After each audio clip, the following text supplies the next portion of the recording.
All right, today we're going to pull back the curtain on Git and GitHub. These are the tools that basically run the world of software development, and we're going to break down how they keep projects from descending into absolute chaos and allow millions of people to build amazing things together. So let's kick things off with a scenario. A nightmare, really, that anyone who has ever created anything on a computer is going to recognize immediately.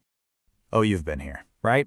We've all been here. You have a folder, and it's just full of these slightly different versions of the same file. You're terrified to delete anything, but you're even more scared that you're going to save over the one good version. It's just a complete recipe for disaster. Thankfully, yes. There is a much, much better way. And that's where our journey into what's called version control really begins. The solution to this whole mess is a tool called Git. And it's not just powerful, it's actually really elegant once you get the hang of it. You know, the absolute best way to think about Git is that it's a time machine for your code. Seriously. If you've ever played a video game, you know how important save points are, right? They let you save your progress so you can jump back if you mess up.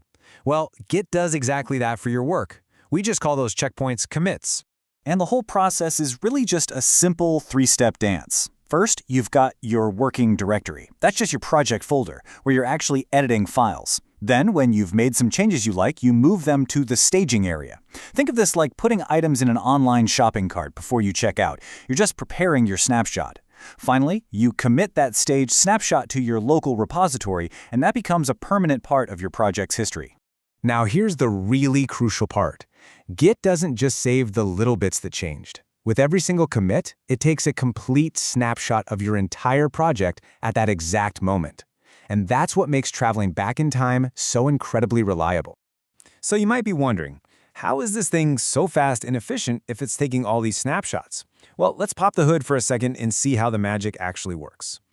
Underneath it all, Git organizes everything using just 4 core building blocks, or objects. A blob is just the raw content of one of your files. A tree is like a folder. It lists which blobs and other trees are inside it.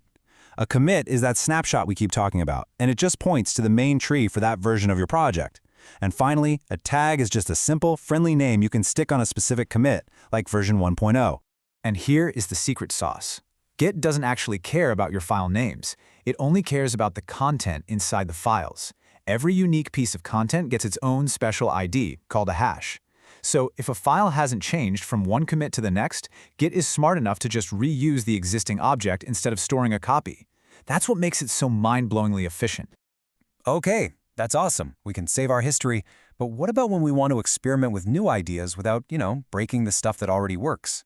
That brings us to the next key concept. This is the next fundamental challenge every developer faces. You've got a stable, working version of your project, but you need to add something new or fix a tricky bug. Just diving in and changing your main code feels super risky. And the solution is one of Git's most powerful features, branches. A branch is basically like creating a parallel universe for your project. You can jump into this separate, isolated world and experiment, build new things, break stuff, fix it, and all the while your main stable codebase is completely safe and untouched. Then, when your new feature is perfect, you can merge it back into the main reality.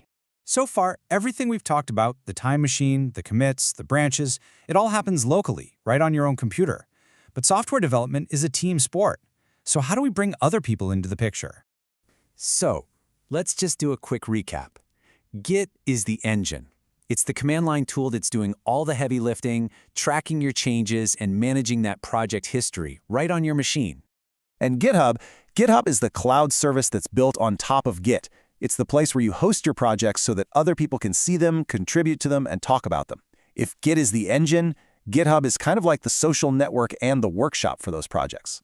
And the absolute heart of collaborating on GitHub is the pull request. See, when you've built your new feature on a branch and want to merge it into the main project, you don't just shove it in there.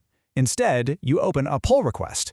This is like a formal proposal that lets your teammates review your code, leave comments, and have a whole conversation before anything gets merged. It's all about communication. Okay, we've covered the what and the why, so let's wrap this up with a few key rules of the road for using these tools like a pro. First, commit often. Seriously.